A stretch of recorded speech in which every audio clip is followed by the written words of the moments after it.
हाँ जी स्टूडेंट्स, तो हम स्टार्ट कर रहे हैं इनवर्स काइनेमेटिक्स। देखो इनवर्स काइनेमेटिक्स में हमारे पास क्या था कि जो हमारे पास एंड इफेक्टर है इसकी हमें पोजीशन और ओरिएंटेशन जो होती है वो नोन होती है, और जो जॉइंट वेक्टर होता है इसको हम फाइंड आउट करते हैं।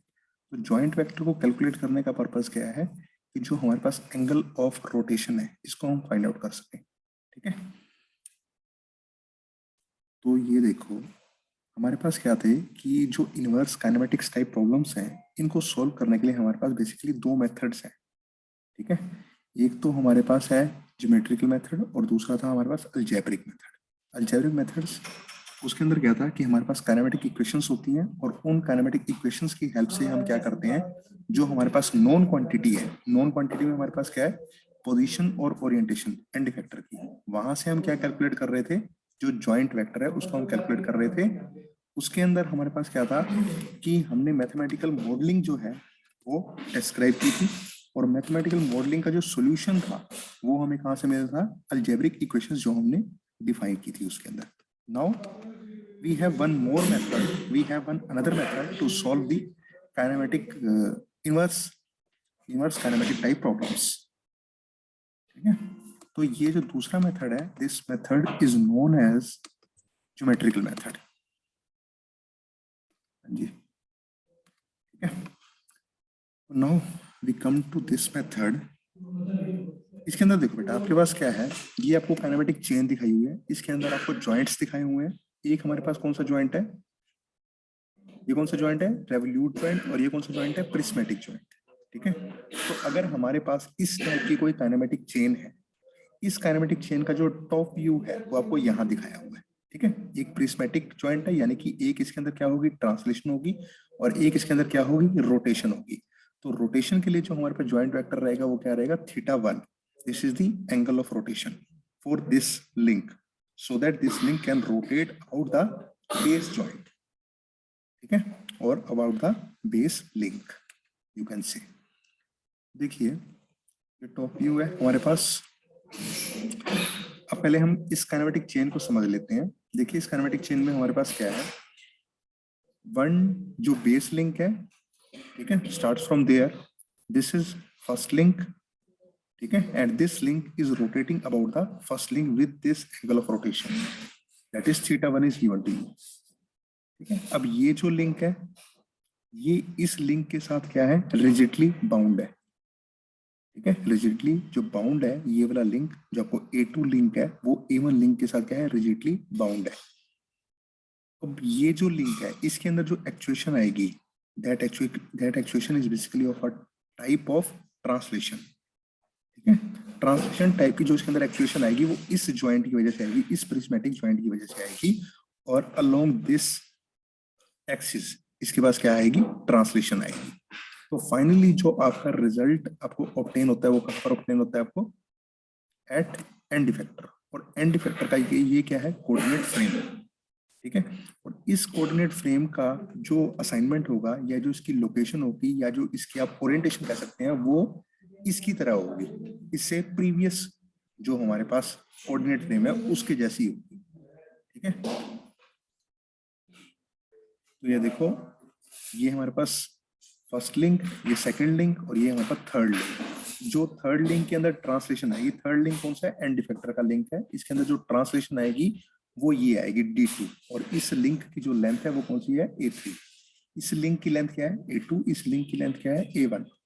ठीक है, जो A1 लिंक है वो बेस के अबाउट क्या करता है, रोटेट करता है। जो ये लिंक है वो इस लिंक के साथ क्या है, बाउंड है कंप्लीटली, इन दोनों के बीच में कोई ज्वाइंट नहीं है।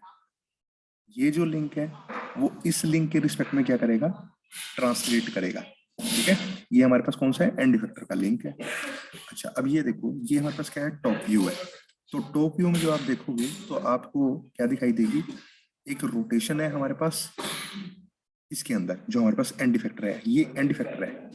ठीक है, ये जो A3 है वो क्या है, एंड इफेक्टर है, और जो इसका कोऑर्डिनेट फ्रेम है हम कहाँ पर रिप्रेजेंट करते हैं, इसके टॉप पे। जैसे हमारा हैंड होता है तो हैंड के आगे हमारे पास क्या है, पाम के आगे फिंगर्स है। ठीक है, तो फिंगर्स के टॉप पे जो हमारा कोऑर्डिनेट फ्रेम होता है उसके अंदर जो पोजीशन और जो ओरिएंटेशन आएगी विद रिस्पेक्ट टू बेस। ठीक है, तो ये देखो ये D2। ठीक है, ये D2, यहाँ पर क्या होगा कि इस लिंक के अंदर जो ट्रांसलेशन आ रही है वो है D2 with respect to this link. ठीक है, अगर हम इसका टॉप व्यू देखें तो टॉप व्यू में देखो आपको ये जो लिंक होगा ना ये आपको नहीं दिखाई देगा, आपको सिर्फ ये लिंक दिखाई देगा टॉप व्यू में। ठीक है, और जो इसके अंदर ओरिएंटेशन आएगी वो आपको ये दिखाई देगी θ1। ठीक है, तो आपको जो A1 लिंक है वो आपको टॉप व्यू में नहीं दिखाई देगा। ये x नोट y नोट हमारा कौन सा है, बेस लिंक है। इसके अबाउट हमारे पास ये जो लिंक है वो क्या करता है, रोटेट करता है with this angle of rotation. ठीक है, और ये जो एंड इफेक्टर की हम ये देख रहे हैं ट्रांसलेशन, तो वो ट्रांसलेशन आपको कहां से डिस्क्राइब होगी, इस D2 ट्रांसलेशन से आपको एक्सप्लेन हो जाएगी। ठीक है, तो ये हमारे पास क्या हो जाएगा, एंड इफेक्टर। चलिए अब हम चलते हैं ग्राफिकल मेथड में। देखिए ग्राफिकल मेथड में क्या है बेटा, ये हमारे पास क्या है, translation of second frame with respect to 0th frame along x axis. ये क्या है, y20 translation of second frame with respect to 0th frame along y axis. तो ये हमारे पास दो ट्रांसलेशन होगी। हम यहां से उसको मेजर कर सकते हैं ना कि x एक्सिस के अलोंग इस कोऑर्डिनेट फ्रेम के ऊपर कितनी ट्रांसलेशन है और y के अलोंग इस कोऑर्डिनेट फ्रेम में कितनी ट्रांसलेशन है। तो वो हमने ग्राफिकल मेथड से मेजर कर ली, x2 नोट और y2 नोट गिवन क्वांटिटीज, क्योंकि आपको क्या पता होगी, ट्रांसलेशन, अल्टीमेट जो ट्रांसलेशन है वो आपको पता होगी, जो फाइनल ट्रांसलेशन है वो आपको पता होगी। x2 नोट, y2 नोट और z2 note second coordinate frame with respect to 0th coordinate frame along z axis, second coordinate frame with respect to 0th coordinate frame along y axis, second coordinate frame with respect to 0th coordinate frame along x axis। तो ये तीन translations जो है वो आपको पता होंगी हमारी एंड इफेक्टर की। ठीक है, अब ये देखो पाइथागोरस थ्योरम आपको क्लियर है कि हाइपोटेन्यूज का square is equal to base का स्क्वायर प्लस में परपेंडिकुलर का square, c square equal to a square plus b square. ठीक है, ये आपको पता ही है रूल, जो हमारे पास sine, cosine, tangent, cotangent, secant और कोटेंजेंट को कैलकुलेट करने के जो हमारे पास ट्रिग्नोमेट्रिक आइडेंटिटीज के जो फॉर्मूले हैं। ठीक है, चलिए आगे हम आ जाते हैं। तो इस ट्रायंगल से आप ट्रिग्नोमेट्रिक आइडेंटिटी जो है वो कैलकुलेट कर सकते हैं ना।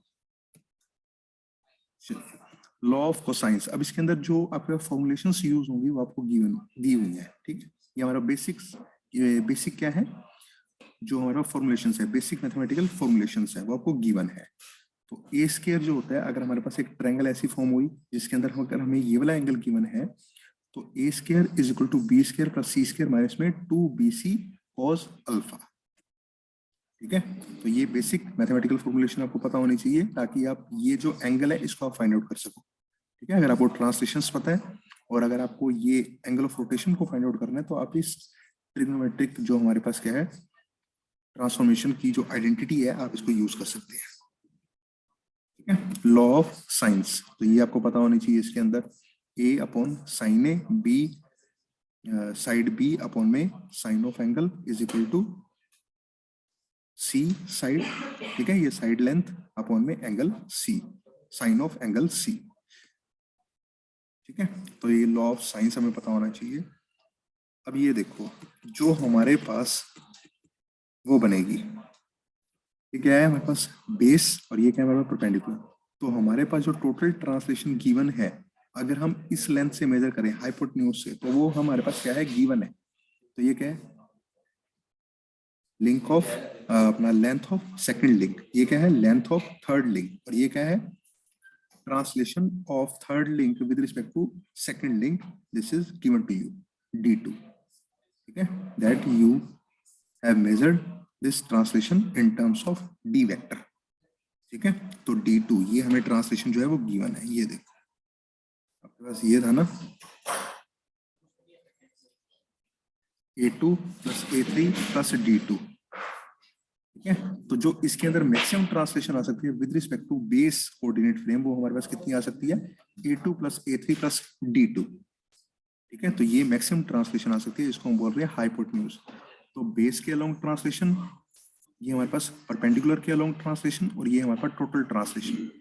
ठीक है, the total translation you are measuring is about length of the hypotenuse. ठीक है,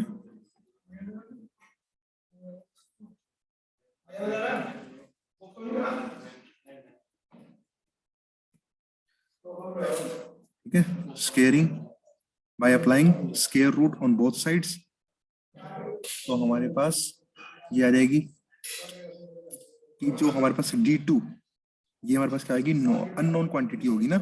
लिंक की लेंथ क्या होगी आपको पता होगी, लेकिन जो ज्वाइंट के कारण आपके पास ट्रांसलेशन आती है, ठीक है, D, जो ज्वाइंट के कारण आपके पास ट्रांसलेशन आती है, इसको अगर आपने मेजर करनी है तो फिर आपको ये फॉर्मूला अप्लाई करना पड़ेगा इसके अंदर।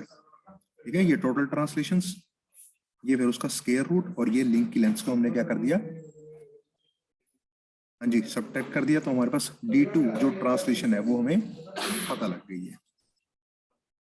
tan θ1 हमें फाइंड आउट करना था, तो ये सेकंड कोऑर्डिनेट फ्रेम की with respect to zeroth coordinate frame along y axis, second coordinate frame with respect to zeroth coordinate frame along x axis. अगर हम इन दोनों को डिवाइड करें तो हमें क्या पता चलेगा, joint vector in terms of angle of rotation for joint 1।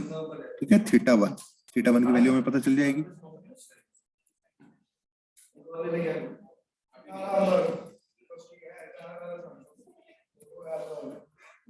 चलिए अभी हम इसको देखते हैं।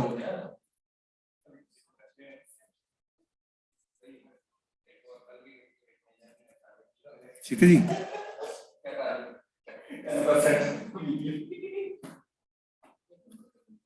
अब ये देखो बेटा, अब इसके अंदर क्या है हमारे पास, ये एक आपको काइनेमेटिक चेन दी हुई है।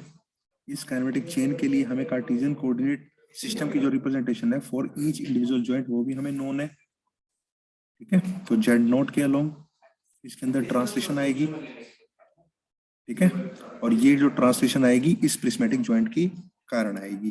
This is given to you D1, ये लिंक की लेंथ A1, ये लिंक की लेंथ A2, इस लिंक की लेंथ A3, A1, A2 और A3। ठीक है, हाँ जी, ये क्लियर है बेटा, काइनेमेटिक चेन। हाँ जी, जी सर। है ना। अब इस लिंक के कारण, इस लिंक के अंदर जो ट्रांसलेशन आएगी with respect to base link, वो किसकी वजह से आएगी, इस जॉइंट की वजह से, प्रिस्मेटिक जॉइंट की वजह से। इस लिंक के अंदर जो रोटेशन आएगी with respect to this link, वो किसके कारण से आएगी, यहाँ पे रेवोल्यूट जॉइंट प्रेजेंट है। ये लिंक और ये लिंक आपस में क्या है, रिजिडली बाउंड है। ठीक है, इनके अंदर कोई भी वो नहीं होगी, ट्रांसफॉर्मेशन या ट्रांसलेशन या कोई रोटेशन आपको देखने को नहीं मिलेगी। अब ये जो लिंक है, ये हमारे पास कौन सा लिंक है, एंड इफेक्टर का लिंक है।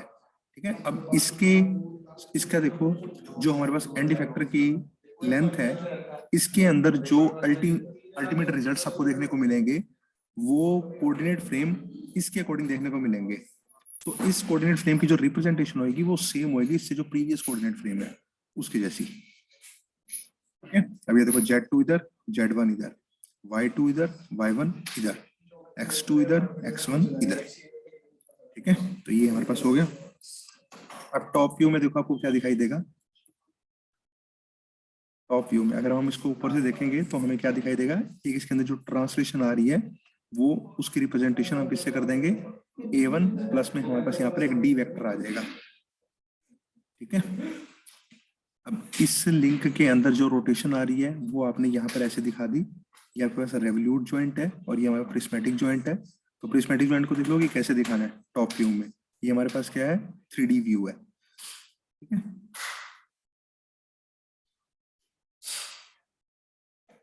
अब ये देखो, ये जो लेंथ होगी आपको विजिबल नहीं होगी टॉप व्यू में, आपको ये लेंथ विजिबल होगी। ठीक है, और इसकी जो रोटेशन आएगी वो आपने इससे दिखा दी है θ2 से।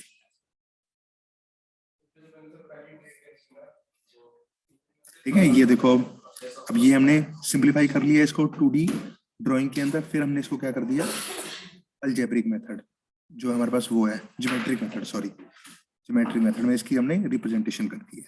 ठीक है, इस काइनेमेटिक चेन की। तो देखो क्या है,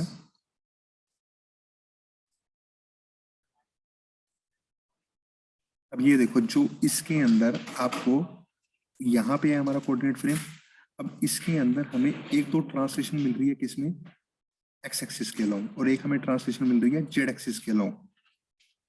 ठीक है, तो वाई में कोई भी ट्रांसलेशन नहीं है, सेकंड कोऑर्डिनेट फ्रेम की जो ट्रांसलेशन है with respect to zero coordinate frame वो अलोंग किसकी है, z axis. Second coordinate frame की जो ट्रांसलेशन है with respect to zero coordinate frame वो किस एक्सिस के अलोंग है, एक्स एक्सिस के अलोंग। तो इन दोनों का हमने समेशन करना है, ठीक है?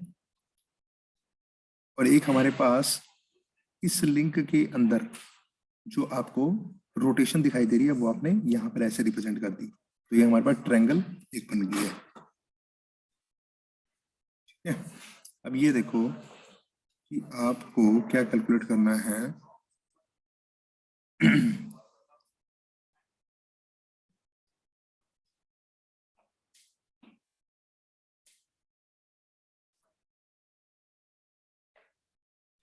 अच्छा देखो हमें कौन सा ये क्वांटिटी फाइंड आउट करनी है हमें, थीटा 2, ठीक है? थीटा 2 क्वांटिटी हमें फाइंड आउट करनी है। और हमें जो ये है ना कि इसकी जेड एक्सिस के अलोंग कितनी ट्रांसलेशन हुई, ठीक है? अगर हम टॉप में देखें तो इसकी क्या हुई है, जेड एक्सिस के अलोंग भी ट्रांसलेशन हुई है, लेकिन वो क्वांटिटी हमें नोन नहीं है, तो उसको हमने रिप्रेजेंट कर दिया आर वेक्टर से, या हम उसको बोल सकते हैं आर, क्योंकि इसकी डायरेक्शन तो हमने यहाँ पर बता दी ना कि ये इस एक्सिस के अलोंग है, जेड एक्सिस के अलोंग, लेकिन इसका जो मैग्नीट्यूड है वो हमें नहीं पता। तो इसलिए अगर हमने ये बतानी हो कि इसके अंदर जैसे जो हमारे पास एंड इफेक्टर है, एंड इफेक्टर के अंदर कितनी ट्रांसलेशन आई with respect to z axis, वो हमें नहीं पता, ठीक है? अब क्या हो रहा है ना, जब ये लिंक रोटेट करता है with respect to this link, ये लिंक रोटेट करता है with respect to this link, ठीक है? क्योंकि ये लिंक और ये लिंक आपस में क्या है, रिजिडली बाउंड है। लेकिन अगर आपको इस लिंक की क्या देखनी है, ट्रांसलेशन देखनी है, ठीक है, with respect to this link, तो वो आपको कौन देगा, वो आपको मिलेगी यहां से, इस आर वेक्टर से, इस आर मैग्नीट्यूड से, ठीक है? तो वो हम देखो कैसे निकाल सकते हैं। अच्छा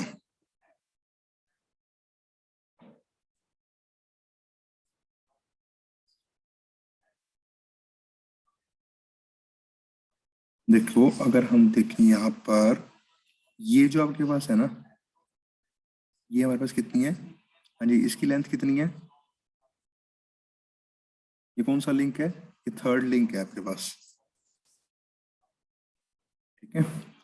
सेकंड लिंक तो आपको विजिबल नहीं होगा, लेकिन जो थर्ड लिंक होगा ये आपको विजिबल होगा टॉप व्यू में। तो इसकी जो लेंथ मिलेगी आपको इसको मेजर करने से मिलेगी, ठीक है? क्योंकि आपके पास जेड के अलोंग ट्रांसलेशन होगी, एक्स के अलोंग ट्रांसलेशन होगी, और आपको ये क्वांटिटी नहीं पता, लेकिन आपको लिंक की लेंथ पता है, तो हम ये ट्रायंगल कंस्ट्रक्ट कर लेंगे, ठीक है? यानी कि ये जो डिस्टेंस होगा इसकी लेंथ कितनी होगी आपके पास, हाँ जी, इस लिंक की लेंथ कितनी होगी आपके पास, A3। तो A3 क्वांटिटी हमें नोन है, तो हम क्या करेंगे, यहां से कंपास को ओपन करके यहाँ पे हम क्या करेंगे, कट करेंगे इस लाइन को। तो जहां पे ये कट होगी वहां से हम क्या कर देंगे, दोनों पॉइंट्स को मीट कर देंगे with the help of this straight line, ठीक है? तो आपको लिंक की लेंथ मिल जाएगी, ठीक है? तो वहां से अगर आप चाहो तो इस आर को मेजर करके आप बता भी सकते हो कि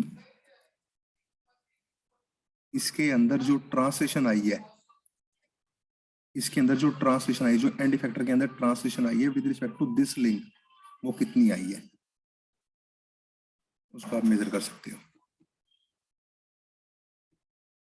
ठीक है? कई बार हम क्या करते हैं ना कि अगर हम वो लगाएंगे, जैसे कि हमारा क्या है कि इसकी रोटेशन से ही हमें एंड इफेक्टर को, इसकी रोटेशन से हमें क्या मिल रही है, एंड इफेक्टर के अंदर ट्रांसलेशन देखने को मिल रही है। अगर इस ट्रांसलेशन को अगर आप मेजर करना चाहते हो तो वो हम मेजर कैसे कर सकते हैं, इस आर लेंथ को मेजर करके, ठीक है? तो हमारे पास ट्रांसलेशन आ जाएगी, या हम इस जो पाइथागोरस थ्योरम है इसको हम यूज कर सकते हैं। तो ये हमारे पास क्या है, हाइपोटेन्यूज है, और ये हमारे पास क्या है, परपेंडिकुलर। तो हाइपोटेन्यूज का स्क्वायर माइनस में परपेंडिकुलर का स्क्वायर, आपको क्या मिल जाएगा, बेस का स्क्वायर। तो उसका स्क्वायर रूट करेंगे तो आपको क्या मिल जाएगा, बेस की लेंथ, यानी कि ये ट्रांसलेशन हो जाएगी इस लिंक के अंदर, ठीक है, अलोंग जेड एक्सिस। ये होगी आपके पास। अब ये देखो, अगर आपको टेन थीटा 2 को मेजर करना है, एक तो आपके पास मेथड क्या है कि आप सिंपली इस एंगल को देख लो। आपने क्या की, यहाँ से कंपास को ओपन किया, यहाँ पे आपने कट कर दिया और आपने इस लेंथ को आपने मेजर कर लिया और आपके पास क्या आ गया, ये जो एंगल है अगर आप इसको मेजर कर ले तो आपके पास क्या रहेगा, एंगल ऑफ रोटेशन आ जाएगा। ठीक है, यहाँ हम कैसे कर सकते हैं, ये टेन थीटा निकालना है तो tan theta is equal to perpendicular by base. तो बेस आपने कैलकुलेट कर लिया, परपेंडिकुलर आपको अगर क्वांटिटी पता है तब आप कर सकते हो कैलकुलेट। ये आप कर ही लोगे कि जब आप इस काइनेमेटिक चेन को बनाओगे ना, कंस्ट्रक्ट करोगे, तो आप देख सकते हो कि एक्स एक्सिस के अलोंग इसके अंदर कितनी ट्रांसलेशन है और जेड एक्सिस के अलोंग इसके अंदर कितनी ट्रांसलेशन है। ठीक है,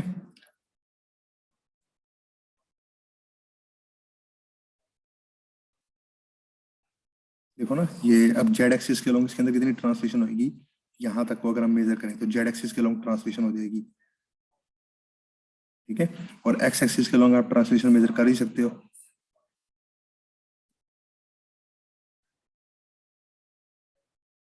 तो अगर ये दो क्वांटिटी आपको पता है तो वहां से आप एंगल की मेजरमेंट ले सकते हो। और ये जो आपके पास इस थर्ड लिंक की जो आपके पास ट्रांसलेशन आई है with respect to the previous link along z axis, वो आप यहाँ से कैलकुलेट कर सकते हो। ये देखो Z20 को हमने कैसे मेजर करना है। अब Z20 को आप कैसे मेजर करोगे, लिंक की लेंथ, ये ट्रांसलेशन, और ये आपके पास क्या आएगी, ये जो R1 आपने कैलकुलेट किया है। ठीक है, A1 plus D1 plus R1, A1 plus D1, और रोटेशन की वजह से इस लिंक के अंदर क्या आ रही है, ट्रांसलेशन आ रही है। तो अगर आपने उसको मेजर करना है तो इसको हम बोल रहे हैं R1। ठीक है, एक बार आप देख लो। और D1 को अगर आपने कैलकुलेट करना है तो D1 को हम कैसे कैलकुलेट कर सकते हैं, Z20 माइनस में A1 माइनस में R1। तो हमारे पास क्या आ जाएंगी, ये हमारे पास ट्रांसलेशन आ गई है और ये हमारे पास एंगल की मेजरमेंट आ रही है, और ये हमारे पास रोटेशन के कारण जो एंगल के अंदर रोटेशन के कारण जो आपके पास ट्रांसलेशन आई है, आप उसको मेजर कर रहे हो। ठीक है, एक बार आप देखो इसको।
हाँ जी, is this all stuff clear to you?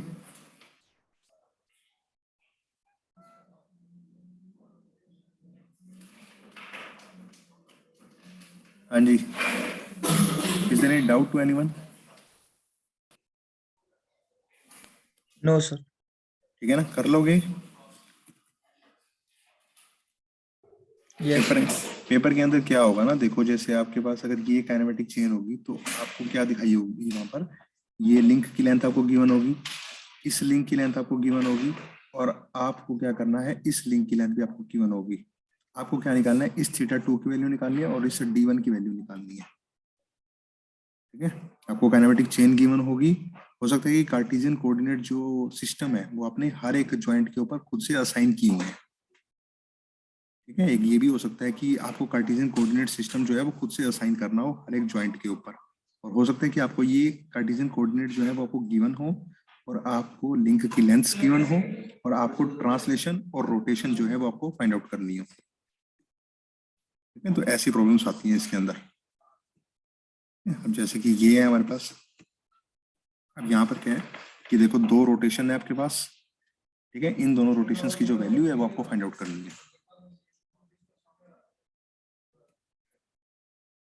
ठीक है।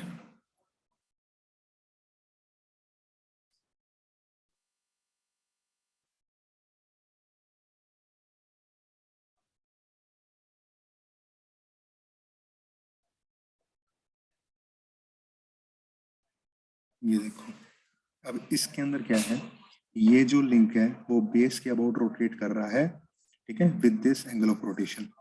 ये A2 लिंक जो है वो A1 के साथ क्या है, रिजिडली या टाइटली क्या है, बाउंड है, ठीक है। अब ये जो लिंक है वो इस लिंक के रिस्पेक्ट में क्या कर रहा है, रोटेट कर रहा है with this revolute joint having an angle of rotation that is theta 2 given to you। और ये जो है, ये लिंक इस लिंक के साथ क्या कर रहा है, टाइटली बाउंड है। तो ये हमारे पास क्या है, एंड इफेक्टर है। ये एंड इफेक्टर का क्या है, कोऑर्डिनेट फ्रेम है, ठीक है। यानी कि फाइनल जो इसके अंदर वो आई है आपके पास, ट्रांसलेशन आई है अलोंग जेड एक्सिस, वो क्या है, Z2 विद रिस्पेक्ट टू 0। और ये हमारे पास क्या है, x2, यानी कि x के अलोंग इसके अंदर क्या आई है, ट्रांसलेशन आई है, वो भी आपको गिवन है, ठीक है। अब ये देखो टॉप व्यू, अब टॉप व्यू में आपको ये लिंक नहीं दिखाई देगा, ये लिंक नहीं दिखाई देगा, ठीक है। टॉप व्यू का मतलब क्या है कि आपको देखो टॉप में आपको ये दिखाई देंगे ना, x0 और y0, ठीक है, क्योंकि ये जो है आपके पास किसके अलोंग ट्रांसलेशन आ रही है, जेड के अलोंग ट्रांसलेशन आ रही है। तो जेड के अलोंग जो ट्रांसलेशन है ना, अब उसको जब हम रिप्रेजेंट करेंगे पेपर के ऊपर तो वो हमें ऐसी दिखाई देगी। अब ये देखो जो आपके पास A2 लिंक है, अभी आपको क्या दिखाई देगा कि इसके अंदर आपको रोटेशन दिखाई देगी, ठीक है।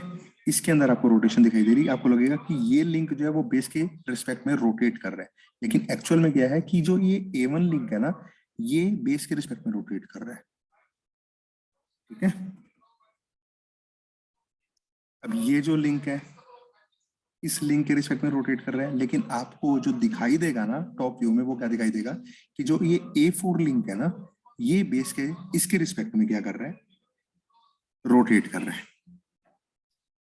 ठीक है। तो इस रोटेशन को हम दिखाएंगे ऐसे, A4 के अंदर जो रोटेशन आएगी with respect to this link, वो आपको दिखाई देगी डॉटेड से, ठीक है, क्योंकि इसकी क्या हो जाएगी, इसको हम एक्सटेंड कर देंगे, और यह जो θ2 है ये क्या है, angle of rotation for this link, so that this link can rotate about this link, ठीक है।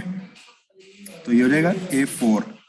ये लिंक एक्चुअल में, ये लिंक एक्चुअल में A3 लिंक जो है वो A2 के रिस्पेक्ट में क्या कर रहा है, रोटेट कर रहा है, लेकिन टॉप व्यू में आपको क्या दिखेगा कि जो A4 लिंक है ये इस लिंक के रिस्पेक्ट में क्या कर रहा है, रोटेट कर रहा है, ठीक है जी। तो ये बन जाएगा टॉप व्यू आपके पास,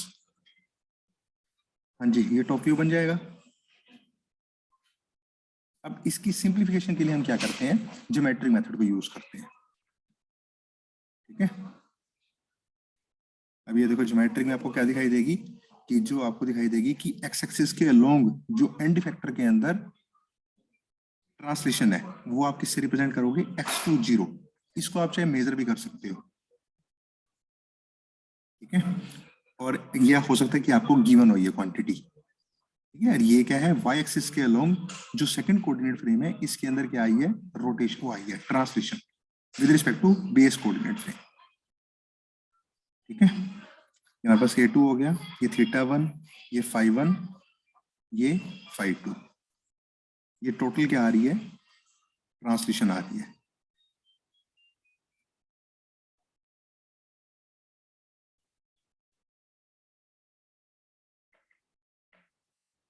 चलिए ये देखते हैं हम, देखो ये टोटल ट्रांसलेशन आ गई हमारे पास, total translation in end effector with respect to base coordinate frame. तो यही आएगी हमारे पास, ये बेस का स्क्वायर और ये हमारे पास परपेंडिकुलर का स्क्वायर। हमने क्या निकाला है, हाइपोटेन्यूज निकालना है, तो ये हम कैलकुलेट कर लेंगे।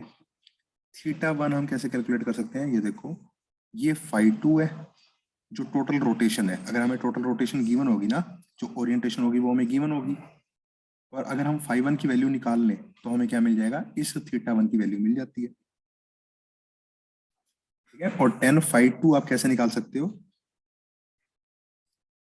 y एक्सिस के अलोंग ट्रांसलेशन, x एक्सिस के अलोंग ट्रांसलेशन, आपके पास क्या आ जाएगी? phi 1 की वैल्यू आ जाएगी। ठीक है, सॉरी phi 2 की वैल्यू आ जाएगी, phi 2 की वैल्यू हम निकाल लेंगे। ठीक है जी। अब देखो ये phi 1 की वैल्यू हम कैसे निकाल सकते हैं? ठीक है, यहाँ पे हम क्या करेंगे, ये जो कोसाइन लो वाली ट्रायंगल थी ना आपके पास, इसको हम यूज करेंगे, लॉ ऑफ कोसाइंस वाली जो ट्रिग्नोमेट्रिक इक्वेशन है, आप इसको यूज करेंगे।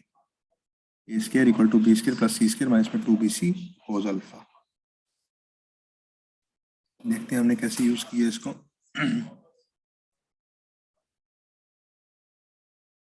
ये देखो, a4 का स्क्वायर, अच्छा a4 का स्क्वायर इक्वल टू r1 का स्क्वायर प्लस में a2 का स्क्वायर। अच्छा, ये जो है ना हमारे पास, अगर हमने phi 1 की वैल्यू निकालनी है तो इसका स्क्वायर इक्वल्स टू r1 का स्क्वायर प्लस r1 प्लस में a2 का स्क्वायर माइनस में, अच्छा ये देखो, इस लिंक की लेंथ आपको पता होगी, ये जो a4 लिंक है इसकी लेंथ आपको नॉन होगी। a4 का स्क्वायर आपने ये कैलकुलेट कर लिया, a2 भी आपको पता होगा, तो a4 का square is equal to a2 का स्क्वायर प्लस में r1 का स्क्वायर माइनस में 2r1 a2 cos phi 1। तो आपने phi 2 को कैलकुलेट कर लिया, phi 1 को कैलकुलेट कर लिया। अगर मैं इन दोनों को माइनस कर दूं तो मेरे को क्या मिल जाएगा? थीटा 1 मिल जाएगा।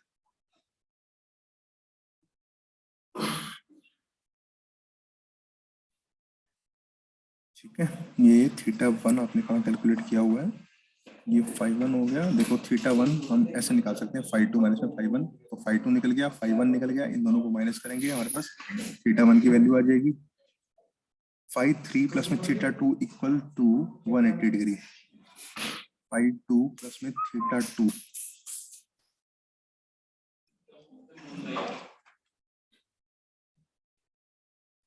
अच्छा, अब ये देखो, यहाँ पे हम ये phi 3 प्लस में थीटा 2, phi 3 प्लस में थीटा 2। अच्छा, ये देखो लीनियर पेयर, ठीक है, sum of angles equal to 180 degree. तो अगर हमने थीटा 2 की वैल्यू निकालनी है, यानी कि 180 माइनस में थीटा 3, ये phi 3, और phi 3 को हम कैसे कैलकुलेट कर सकते हैं?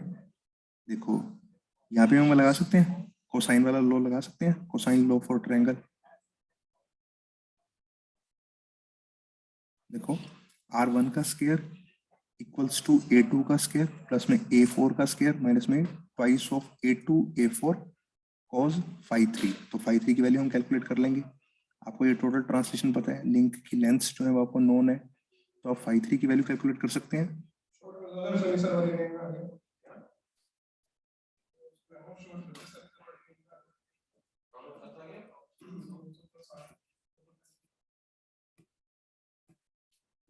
ये हमारे पास phi 3 की वैल्यू आ गई। ठीक है, और जैसे आपका phi 3 की वैल्यू है तो थीटा 2 हम कैलकुलेट कर सकते हैं 180 माइनस में phi 3। ये देख लेना कि क्लॉकवाइज जो होगा वो नेगेटिव एंगल होगा और जो एंटी क्लॉकवाइज एंगल होगा वो पॉजिटिव होगा। ठीक है, ये देख लेना एक बारी। चलिए अब ये देखिए, हाँ जी ये समझ में आया बेटा? अगर आपको इस टाइप की काइनेमेटिक चेन गिवन हो तो कैलकुलेट कर सकते हो अननोन क्वांटिटीज। हाँ जी,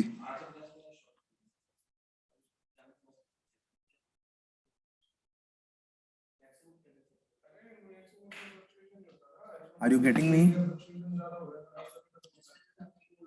is this stuff clear to you?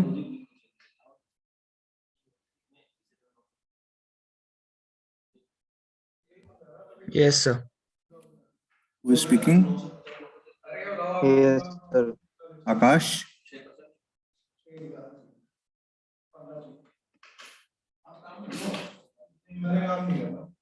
Do you have any doubt till now?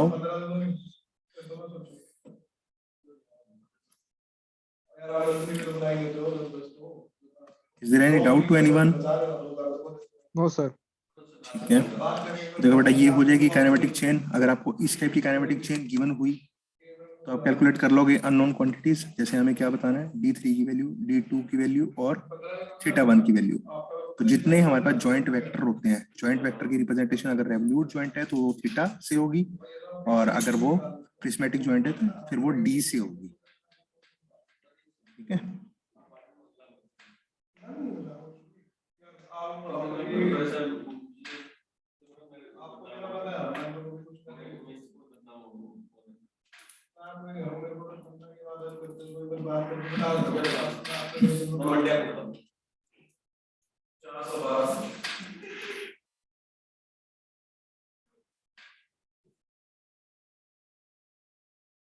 चलिए चलिए नेक्स्ट क्लास के अंदर ये वाली करते हैं हम काइनेमेटिक चेन डिस्कस। बाकी आपको मैं ये PDF शेयर कर दूंगा। ठीक है, तो इस PDF से आपने खुद से जो है वो ऑब्जर्व करना है कि whether we are going on to a right path और नॉट। ठीक है, okay sir.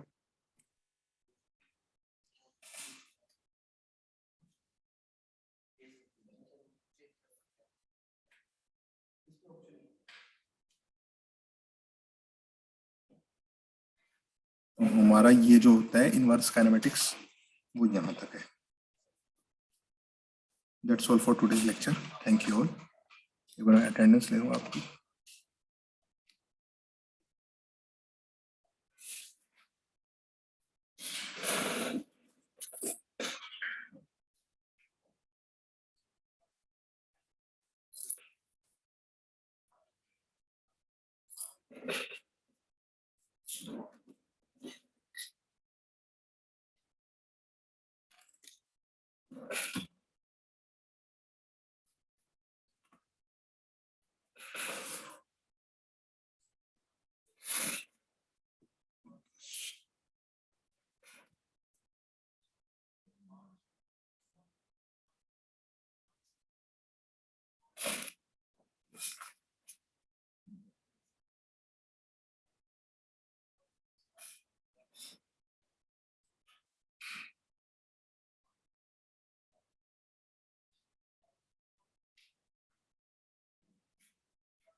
What was? Sharma.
Rajana Shikharidam.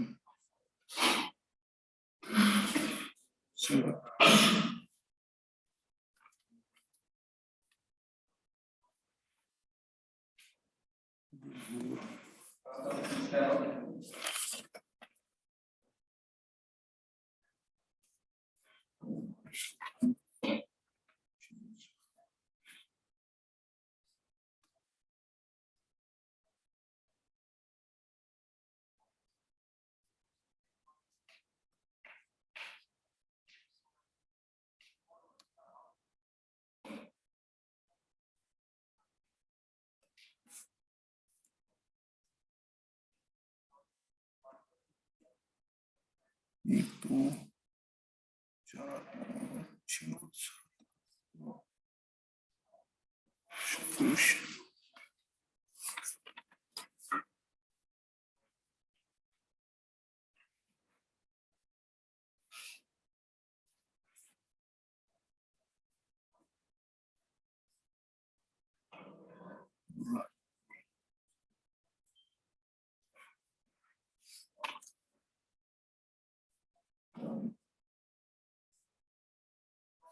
Rhythm is present today. Yes, sir. ठीक है, thank you. That's all for today's lecture. Thank you. Thank you, sir. Thank you, sir.